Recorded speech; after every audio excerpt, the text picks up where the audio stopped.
Et on s'est assis par terre et la police nous a emmenés. Et le procureur nous a accusés et les procès et tout ça. En venant de Mutlangen, c'est un petit village au sud de l'Allemagne où les euromissiles Pershing 2 étaient installés en 1983 par les Américains. Et nous deux, nous vivons là-bas dans une petite communauté à 6 personnes depuis 2 ans. Cette maison, on a appelé Karl Kappert House, maison de Karl Kappert. Karl Kappert, c'est un Américain, un prêtre, qui travaille dans le même mouvement que les frères Berrigan, Dan et Philip Berrigan, Plowshare Actions, les socs de charrue. Je ne sais pas si vous connaissez un peu ce mouvement non-violent aux États-Unis. Et il a participé à une action non-violente pour désarmer des missiles nucléaires pour faire un premier pas concret de désarmement en détruisant des missiles, des morceaux de missiles. Et il a été condamné à une peine de prison de 18 ans. Alors c'est très dur aux États-Unis. Et il est arrêté depuis 5 ans. Et pour penser à ses actions, à son attitude non violente et à sa prison, pour ne pas oublier ça, on a donné son nom à notre maison. Les Pershing 2, les euromissiles, sont toujours là, comme à Greenham Common. Ils vont rester jusqu'à 91. Et c'est-à-dire, ils vont faire des manœuvres, ils vont sortir du camp pour aller dans les forêts, pour faire des exercices de lancement. Et on veut rester là-bas, au moins jusqu'à 91, dans notre petite communauté. Et nos tâches maintenant sont accompagner tous ceux qui ont des procès, parce qu'ils ont fait des actions de désobéissance civile, surtout des blocades, devant l'entrée de la base militaire. Il y a 3000 personnes qui ont des procès et c'est presque fini maintenant, il en reste encore une 50aine. Et il y a beaucoup de gens qui ont fait appel, alors ça continue encore. On est en train de construire dans notre maison des éléments écologiques. On a commencé de jeûner un jour par semaine et on a dit on ne va plus s'arrêter avant que les essais se sont arrêtés. On vit un peu de solidarité avec les victimes, un tout petit peu, mais quand même c'est plus que normalement quand on en lit ou on en entend et c'est fini. Et si on peut réagir, c'est déjà le premier pas dans la tête et dans le cœur pour prendre conscience. Une violation des droits de l'homme et des femmes quand il y a des gens dans une société qui sont prêts de tuer des autres sur un ordre. Les droits de la personne n'existent pas dans une société où il y a une armée. Peut-être s'il y a un jour une armée pacifiste, c'est une autre chose, mais autant que les gens se préparent de tuer sur un ordre, de faire un meurtre, si l'ordre est donné, les droits de l'homme et des femmes existentiels sont violés. Alors, on dit l'identité du mouvement de paix en Allemagne pour les années prochaines devrait être qu'on va vraiment abolir l'armée sur tous les plans. Qu'on va dire les soldats entraînent le meurtre, les soldats des missiles nucléaires doivent être prêts de faire un meurtre de masse. Nous, on a assez d'expérience en Allemagne que cela ne devrait pas exister, au moins chez nous. Et on pourrait peut-être donner un tout petit peu d'encouragement aux pays comme la Pologne, l'Allemagne de l'Est, l'Union soviétique, qui sont au moment plus loin sur la voie du désarmement, mais au moment on discute partout qu'on pourrait peut-être réduire les armes pour 15% ou peut-être seulement pour 8% et demi. Je crois bien qu'il faudrait en abolir tous et qu'il faudrait l'exiger maintenant. Aujourd'hui, on vote sur la Suisse sans armes. Alors, c'est une initiative qui a été lancée il y a 3 ans, je pense. Et au début, le mouvement pacifiste, tous les mouvements de paix, qu'ils soient chrétiens, les mouvements de femmes, trouvaient que c'était une idée complètement folle parce que ça armait l'armée, disons ça. Ils ont trouvé que c'était tout à fait contre-productif parce que ça donnerait beaucoup d'arguments aux militaires et que c'était une chose terrible. Et au fil des jours, au fil des années, au fil du temps, on a vu que cette idée complètement aberrante faisait son chemin. Les partis politiques ont eu à se prononcer. Le Parti socialiste suisse, qui est assez progressiste si on compare à son homologue français, a, je crois, donné la liberté de vote et dans certains cantons appelle à voter pour l'initiative, mais la position majoritaire, c'est de donner la liberté de vote. Et vous avez maintenant pratiquement tous les mouvements de paix qui ont rejoint la coordination, avec bien sûr des exceptions. Il s'est créé un collectif de femmes pour la Suisse sans armes. Et alors ce qui est de plus intéressant, c'est que des personnalités du monde artistique, des écrivains très connus comme Frédéric Dürrenmatt ou Max Frisch, ont pris position officiellement à la télévision et Max Frisch a écrit un livre au mois d'août qui a été traduit en quelques semaines en italien et même en romanche et en français, et qui a été un best-seller. Il s'est arraché, parce que tout le monde l'a lu. Max Frisch, c'est un grand écrivain, c'est une gloire suisse. Et donc tout le monde voulait savoir ce qu'il avait à dire, et c'était sous forme de dialogue. C'est un grand-père qui a fait la guerre, enfin qui a été mobilisé pendant la guerre, qui parle avec son petit-fils. Et c'est très beau comme livre. C'est un dialogue, il ne prend pas position, mais c'est toujours... Tous les arguments de part et d'autre sont expliqués, non pas de façon agressive, mais dans un dialogue humain entre un grand-père et son petit-fils qui s'aiment et qui veulent comprendre l'un la position de l'autre. Donc c'est ce soir que va être connue cette initiative. Bien sûr, la Suisse ne va pas être privée d'armée demain matin, mais je pense que c'est important que la position ait été posée, qu'il y ait eu la discussion, et que pour moi c'est un signe d'espérance vraiment tout à fait remarquable. Cette décision prise à la quasi-unanimité. Et il dit, devant la poursuite le synode se sait en communion avec les églises sœurs de France. C'est là que je m'interroge. Que disent les églises sœurs de France à l'heure actuelle ? Du côté protestant, je crois que les dernières déclarations remontent à 83, si je ne me trompe, le synode des églises réformées. Et la protestation contre les essais est beaucoup plus difficile en France dans la mesure où l'ennemi, si on peut dire, ne se voit pas.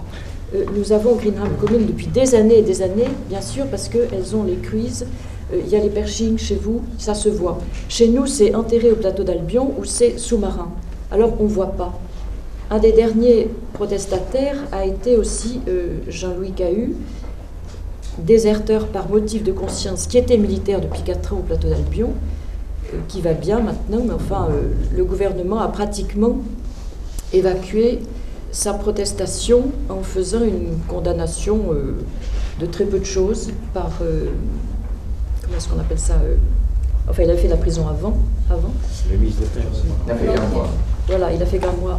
Et pourquoi ? Parce que surtout, il ne fallait pas en faire un martyr, et parce que surtout, il ne fallait pas relever son objection. Donc Jean-Louis Cahus exit. Qu'est-ce qu'il y a eu depuis, je vous le demande, chez nous, à part tous les jeunes, à part les protestations qui ont commencé à l'Arche, qui ont été au bataillon de la paix, qui ont succédé avec les jeunes pour la vie, la désobéissance civile, chez nous, est beaucoup plus difficile. Eh bien, et nous sommes de nouveau invités maintenant par Madame Papandréou à aller en Papouasie-Nouvelle-Guinée au mois de février. Quelqu'un de nous ira, mais c'est compliqué. Elle organise de nouveau une nouvelle protestation de femmes, tout à fait en dehors des églises, mais elle organise quelque chose. Et les femmes, de nouveau, sont au premier rang des victimes avec ces bébés. Alors ça, on ne peut pas le laisser de côté. C'est une solidarité, enfin. J'ai beaucoup de prises de parole. On peut dire, la chose drôle, c'est que ce n'est pas nécessaire de changer nos arguments. Que le militaire ne sert à rien, c'était notre argument depuis longtemps. Ce sont maintenant quelques gens de plus qui écoutent. Et peut-être on va trouver d'autres formes d'action. Que le militaire n'est pas acceptable d'un point de vue moral, ça reste. Maintenant, quand même nos gouvernements n'ont plus d'ennemis, peut-être on n'aura plus de force pour cet argument. Mais l'argument reste toujours. Donc c'est un gaspillage incroyable de matériel, d'énergie, de l'intelligence. C'est ce qu'on parle depuis des siècles. Ça fait 5 ans qu'on y a eu cette présence. Donc il y a le contact avec les militaires de la base. Tous les vendredis, on est devant la porte de la base pour leur rappeler ce qu'ils font, les conséquences de ce qu'ils font. Et donc pour nous, il y a une autre façon de se défendre, donc par la non-violence. On organise régulièrement des réunions publiques. Bon, là, avant tout, ce qui nous semble important maintenant, c'est par rapport aux essais nucléaires français. Donc là, le débat sur mobilisation en France ou en Allemagne, en Angleterre, la grande différence qui me semble, c'est que en Angleterre, en Allemagne, ils subissent l'implantation de missiles américains. Donc des peuples qui se sont bien mobilisés contre ce qu'ils subissent. Mais nous en France, la grande différence, c'est que c'est nous qui faisons subir au peuple polynésien. Donc le peuple français, il se mobilise moins facilement quand c'est lui qui en est l'auteur de cette injustice. Et c'est ça qui est le plus grave, c'est que c'est le peuple polynésien qui subit ces conséquences. Bon, l'armement nucléaire, c'est sûr que c'est une menace, mais c'est aussi pour nous, surtout pour nous Français, c'est ce qu'on fait subir au peuple polynésien. Comme Claude Richard Mollard vient de le dire, là actuellement, toutes ces conséquences au niveau culturel, socio-économique, au niveau de la santé, au niveau de l'atoll de Murat qui est détruit, au niveau de cette radioactivité qui s'échappe dans l'océan. Donc c'est tout ça qui est très grave et ces essais nucléaires qui continuent. Il y en a eu encore un là lundi dernier, il y en a eu 3 là tout récemment. Il va en avoir un ces jours-ci. Donc c'est par rapport aux essais nucléaires qu'il me semble le plus important qu'on soit nombreux à réagir. C'est un premier pas pour qu'on réagisse en France par rapport aux essais nucléaires, parce que jusqu'à maintenant, les réactions contre étaient surtout à l'étranger, et puis là, les Français, nous, on ne disait rien par rapport à ce qu'on faisait subir au peuple polynésien. Donc là, c'est une première réaction, mais il faut aussi passer à une autre étape et voir ensemble d'autres actions qui peuvent être faites. Donc Marie-Pierre a des propositions à nous faire à ce sujet. Les cartes sont à la disposition aussi à la maison de vigilance. Vous pouvez en prendre. Et au stand en dessous. Et au stand. Au niveau de tous les débats qu'on peut avoir autour de nous, en fait, ça se termine souvent, même si ce n'est pas dit, on voit bien que c'est immoral, mais c'est eux ou nous. Il faut une défense. Et ça m'a marqué qu'à la télévision, en écoutant Barbie, le tortionnaire, eh bien, effectivement, il en est resté à ce point. Lui, ben non, pas de problème, puisque c'était eux ou moi. Et il me semble que dans tous les domaines, c'est cette question-là fondamentale qui finalement bloque tout. Elle n'est pas dite, mais c'est celle-là. Et donc, moi, ce que j'aimerais, y compris au niveau de l'appel des chrétiens, parce que ça me choque beaucoup quand dans les échanges, en fin de compte, on n'a pas le courage de dire simplement cette question-là. Et si, ce que disait Jésus pour nous, c'est et si revenait, et si je reviens, est-ce que je vais trouver la foi sur la terre? Et il me semble que c'est à ce moment-là, y compris pour le jeune, parce que c'est ce qui bloque, c'est pas dit, y compris pour moi. J'aimerais qu'on me le dise. C'est de dire, ben oui, ça sert à quelque chose parce que on croit à une force plus grande qui effectivement dépasse ça. Dépasse si c'est lui ou si c'est moi, avec des exemples concrets. Mais je fais remarquer comme action qu'on peut faire et s'entraider. Bon, vous dites que c'est la France qui impose la Polynésie. Je prends le cas, chez nous en Belgique, on a eu à la base de Florène, bon, j'y travaille toujours d'ailleurs dans cette zone. Tout à fait au début de l'action, on avait imaginé, parce qu'il y avait 2 bases possibles pour mettre les Crous en Belgique, c'était soit une base en Flandre, à Kleine-Breugel, ou à Florène. Mais connaissant le mouvement de paix en Flandre et en Wallonie, on s'est dit que les politiciens vont prendre la base de Florène, dans une région tout à fait rurale, ils vont 33% de chômeurs, comme ça, le moindre emploi sera accepté. Et on avait imaginé ça, alors un groupe d'objecteurs dans la région a commencé à créer, avant qu'on ne parle d'implantation de base à Florène, un groupe pacifiste avec une série de jeunes et qui s'organisaient, qui se voyaient tous les mois, et qui préparaient.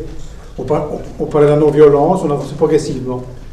Puis un jour, des amis américains nous envoient un document assez spécial, c'est le plan complet de l'implantation de la base de Florène, avec les détails jusqu'au terrain de baseball et tout y est. Mais à ce moment-là, personne ne savait encore quelle base était choisie en Belgique. Ce document est assez intéressant, c'est qu'on savait donc qu'on avait une preuve qu'on ne pouvait pas montrer parce que ça frise l'espionnage, une copie d'un plan officiel du département de la Défense des États-Unis. Et on avait donc un document qui nous permettait de nous rassurer que c'est bien chez nous et qu'on pouvait y aller. Et alors les gens se sont demandé, mais qu'est-ce qui se passe? Pourquoi est-ce qu'ils bougent? On interrogeait le pouvoir communal, le pouvoir politique dans la région, parce qu'on a reçu des informations venant d'autres.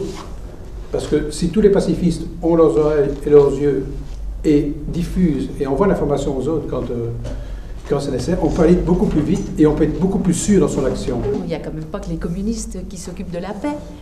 Et il y avait un témoignage intéressant d'une dame dont le mari est à Tahiti, vit à Tahiti, et qui nous a donné, je voulais vous demander ce que vous en pensiez, sur les conséquences des essais nucléaires. Ils sont au courant là-bas, sur les conséquences sur les enfants. Oui, je voulais vous demander à vous, sur le plan santé, quelles étaient... Nous, on n'est pas au courant, mais il paraît que là-bas, sur place, il se passe des choses quand même un peu effrayantes, sur le plan santé. Si, il y a des choses très graves qui se sont passées pour les ouvriers tahitiens, pour les légionnaires, pour les ouvriers, même des ingénieurs français. C'est pas difficile. Hein? Il y a des accidents qui se produisent à Moruroa, au Fantaufa, et puis on les transfère sur Papeete, et ensuite on les transfère en France, peut-être au Val-de-Grâce, et puis on ne sait plus rien ce qui se passe. Je vous laisse passer les détails, on est dans l'anecdote, dans les détails. Hein? Ça, c'est pour la santé. Alors, directement pour ceux qui sont sur les îles. Pour ce qui est du médical, d'abord, les 3 commissions scientifiques qui ont fait, soit Arun Taziev en 1982, après Atkinson, je crois, deuxième en 80, je ne sais plus. Et puis le 3e, c'est le commandant Cousteau. Je crois que tous les 3, ils ont dit que c'était du bidon. Ils n'ont jamais été, on n'a jamais donné vraiment les endroits où c'est contaminé. Et donc, les 3 commissions, ils sont à peu près sûrs là-dessus. Et même le commandant Cousteau, il a été plus loin. On a fermé les bons endroits où on peut avoir des bonnes informations pour établir des bons rapports scientifiques. Prouver que c'est l'atome de Moruroa, prouver que c'est peut-être le mercure du Japon qui a dérivé. C'est tout le problème est là aujourd'hui.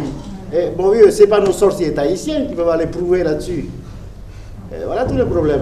Nous allons, le centre de documentation de Lyon qui se charge de l'édition, va contacter tous les mouvements de SOS Tahiti et les mouvements intéressés à cette publication et opposés aux essais pour qu'ils puissent aussi de leur côté en faire la diffusion.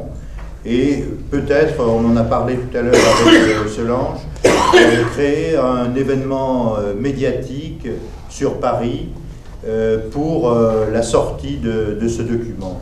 Je crois que c'est un document accablant sur ce qui s'est passé et ce qui se passe encore en Polynésie française. Donc on va faire appel dans les prochains jours à tous les mouvements. Moi je voulais poser une question tout à fait indépendante de cela. C'est à propos du consensus. Nous, depuis le début, on dit qu'il y a un consensus droite-gauche en France pour le nucléaire. Et puis c'était vrai au moment de 81 parce qu'il y avait des prises de position publiques gouvernementales.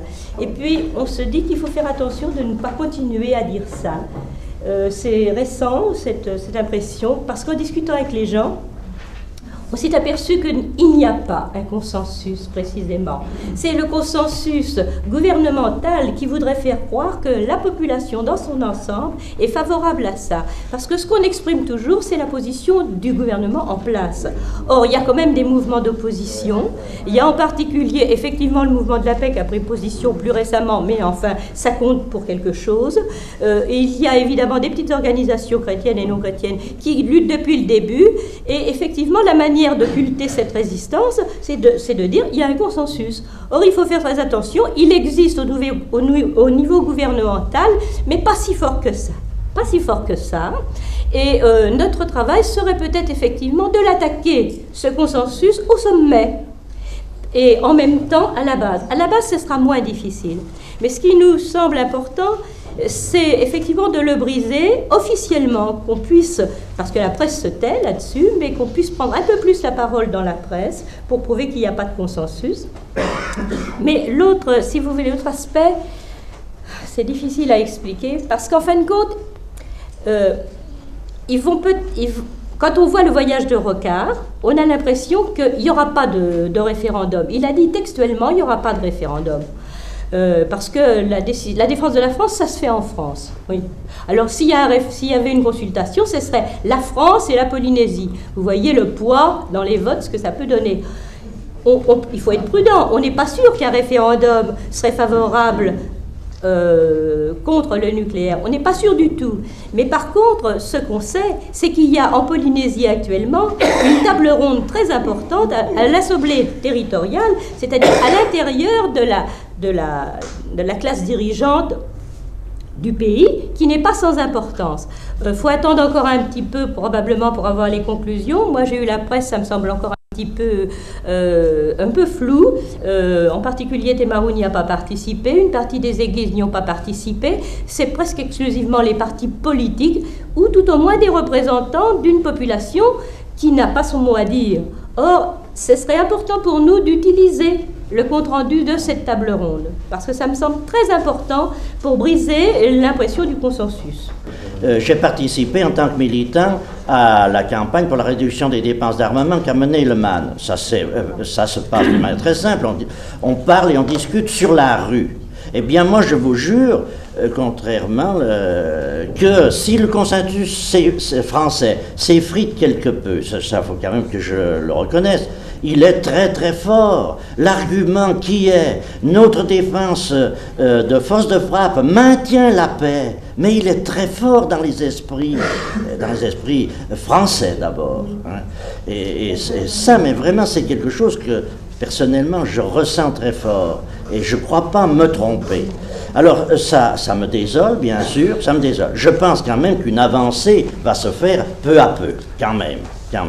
Mais ne nous cachons pas quand même sur ce consensus français qui reste, à mon avis, très très fort à la base dans l'opinion publique. Alors sera-t-elle atomique? Peut-être bien qu'il ne l'a pas encore dit.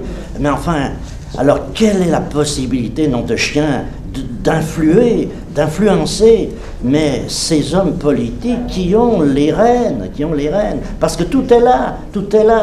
Je ne vais pas nous désespérer quand même, je suis tout à fait d'accord pour ces menues actions concrètes des mouvements non violents, très à ras de terre, très concrets, qui font avancer, qui changent les mentalités. Ça, il le faut, c'est nécessaire, et il faut peut-être commencer par là. Mais quand est-ce qu'on arrivera à passer au plan politique de la décision, de la loi? Ça me désespère. Alors, je vais quand même faire une proposition. Je crois de plus en plus nécessaire en France qu'on interpelle l'Église catholique. Je dis pas autre chose. Il y a eu un jeûne à Papeete en juillet, jeûne qui était à durée indéterminée début juillet, d'une trentaine de jeunes Maoïs devant la cathédrale pour dire non aux essais nucléaires, nous voulons une consultation populaire en Polynésie. Ils ont obtenu au 6e jour, de la part d'Alexandre Leontieff, le président de l'Assemblée territoriale, l'agrément de se rencontrer le 17 août en table ronde avec l'Assemblée territoriale pour déterminer cette consultation populaire. Mais le voyage de Michel Rocard, qui s'est profilé vers le 20 août, a empêché que se passe cette rencontre du 17 août, a complètement annulé ce travail de base qui avait été commencé et agréé par le président de l'Assemblée territoriale. Et là, donc, Michel Rocard a renforcé l'idée de la nécessité des essais. Là, il se contredit avec ce qu'avait dit le PS bien avant son arrivée au pouvoir. Et il a dit il y aura 6 au lieu de 8 essais par an, mais il a conforté toute cette idée. Donc alors Oscar Temaru a jeûné lui-même pendant tout le passage de Michel Rocard en Polynésie, pour prouver qu'il y a des gens là qui commencent à dire non, mais qui sont là, qui sont prêts à aller plus loin. Alors ce que je me souviens, c'est que l'Arche a organisé un jeûne en avril 87, au moment où les Kanaks cherchaient les voies de sortir de l'impasse de la violence, de sortir de l'impasse où les conduisait le gouvernement français. Et le jeûne de 87 à Paris, porte de Choisy, a été déterminant pour les Kanaks pour aller plus loin, en se disant, il y a en France des gens qui nous soutiennent, qui sont là derrière nous, et on peut aller plus loin. Ils nous ont énormément encouragés à continuer dans ce sens. Alors la proposition que je voulais faire, c'est celle-ci. Est-ce qu'il n'est pas le moment, cette année, de faire un jeûne? Pour moi, le jeûne est à la fois une intercession, c'est un acte de foi, d'espérance. Et là, je réponds à votre question, c'est se mettre complètement soi en cause, et aussi face à la conscience, à sa propre conscience et la conscience de notre peuple, de nos églises, etc. Acte d'intercession, d'interpellation et de soutien majeur à des gens qui perdent confiance, même en notre peuple. Qui est-il, ce peuple qui est complètement injuste? Alors, il existe quand même un mouvement international extraordinaire en ce moment qui se développe avec justice, paix et sauvegarde de la création. Mouvement œcuménique chrétien d'abord, mais qui doit s'élargir absolument à toutes les confessions et à tous les hommes de bonne volonté. Ce mouvement se rencontre à Séoul du 5 au 13 mars, Assemblée mondiale, dont il n'y aura sûrement pas grand-chose dans la presse française, on a vu pour Bâle en mai 89. Donc il est de notre devoir de rapprocher ce mouvement, qui est un mouvement qui va prendre en compte les questions nord-sud avec des représentants du tiers-monde de toutes les églises. Il faut le rapprocher de notre situation de pays du Nord qui auront un délégué français, un protestant, un pasteur, Jean-Marc Prieur, et peut-être quelques-uns en Europe. Mais qu'y aura-t-il de ce mouvement qui reconnaît la non-violence comme voie inéluctable aujourd'hui pour sortir des impasses où nous sommes? Pour le rapprocher, je pensais qu'on pourrait faire un jeûne entre tous les mouvements que nous sommes ici. Je sais que le jeûne fait obstacle, que le jeûne, c'est un peu un défi à l'existence même. Est-ce que c'est vraiment ça qu'on doit faire? Je pense que le jeûne, c'est un acte d'interpellation de soi et des autres. C'est d'aller à la conscience. Je pense que des gens comme Jacques Delors, Michel Rocard, etc., sont des hommes de conscience aussi, que je dois interpeller, que nous devons interpeller, aller au-delà de ce qu'eux se sentent obligés de faire en tant que responsables. C'est l'opposition éthique de responsabilité, éthique de conviction, mais on doit aller jusque-là. Chercher ces hommes dans leur conscience, ce sont des décideurs, mais on ne peut pas les laisser décider tout seul. Et je pensais qu'on pourrait faire ce jeûne du 5 au 13 mars. Il participera qui veut, et selon ce qu'il peut faire physiquement, mais il peut être relais dans son mouvement. Et je pense que ça va être un jeûne international en lien avec la campagne qu'a commencé les Allemands à Mutlangen. Ce jeu est une étape, ce ne sera jamais la fin. C'est une étape dans ce qu'ont commencé donc la Maison de Vigilance depuis très longtemps, la campagne allemande, mais aussi Church and Peace, qui est une organisation, une fédération d'églises et de communautés de base de paix en Europe, et le continuer par d'autres étapes. Jeûne donc de 8 à 10 jours. Je pensais qu'il devrait peut-être avoir lieu ici même dans cette paroisse, pourquoi pas à Paris, à Strasbourg, face au Parlement européen. Et là, on compte beaucoup sur Solange pour pousser le Parlement. Et peut-être même à Bâle. Je pense qu'il faut qu'il éclate en plusieurs points. D'une manière internationale, y compris aux États-Unis, puisque je fais partie d'un mouvement international, IFOR, qui a des branches, 40 branches dans le monde. Donc je compte IFOR, au conseil où j'étais il y a 2 jours, à agréer cette idée. Donc peut demander dans ces branches des points de jeûne dans tous les pays du Sud et du Nord où nous avons des branches. Il y a d'autres mouvements internationaux ici représentés qui peuvent compter aussi sur leur base en d'autres points pour que ça naisse partout. Mais ici, nous, Français, interpeller le gouvernement français, les églises qui nous représentent à Séoul, le Parlement européen, et pourquoi pas une base de jeûne peut-être plus spirituelle, pourquoi pas à Bâle, parce que Bâle a été ce moment où les églises, et catholiques, et protestantes, etc., ont dit oui à la non-violence, et ça, on ne peut pas retourner en arrière. Et on doit se baser sur ce document final, le creuser pour sortir toute la force que nous pouvons en puiser pour nos luttes actuellement. Voilà. Alors...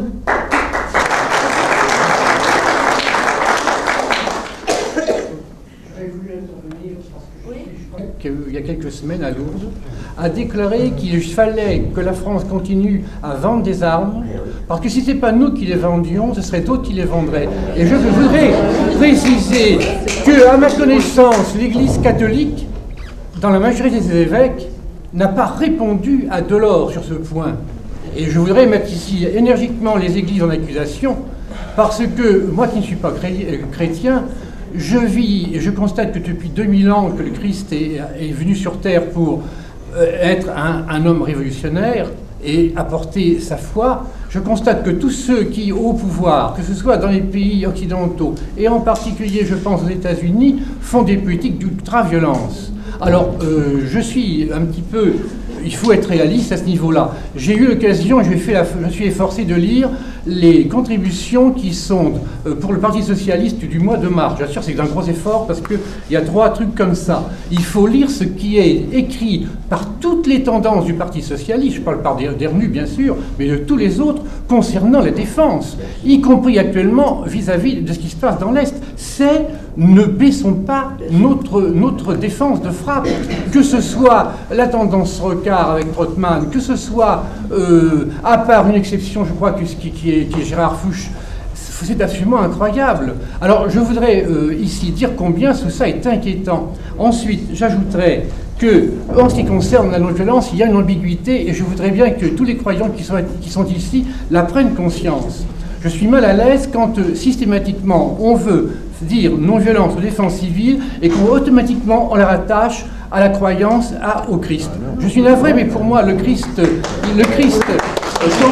quand il a débarqué les marchands du temple, il n'avait pas un fétu de paille.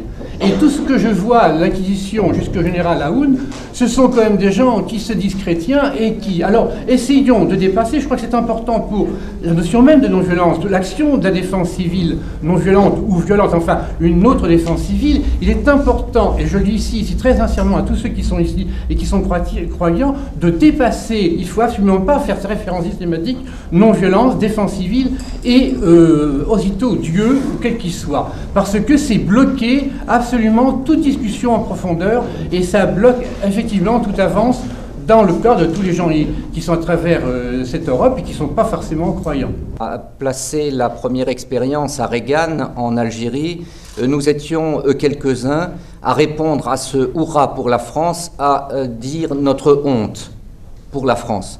Mais la France au nom des droits de l'homme, au nom d'une certaine conception des droits que nous retrouvons actuellement dans un certain nombre de textes qui s'imposent à l'humanité tout entière. Déclaration universelle des droits de l'homme. Pour l'Europe, Convention européenne des droits de l'homme. Pour nous, avec notre mémoire collective, Déclaration des droits de l'homme d'ici. Et dans ces textes, on trouve quelque chose de précis. Respect de la démocratie, attitude qui a été exprimée tout à l'heure.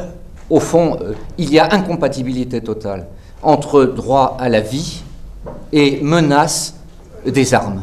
Incompatibilité totale.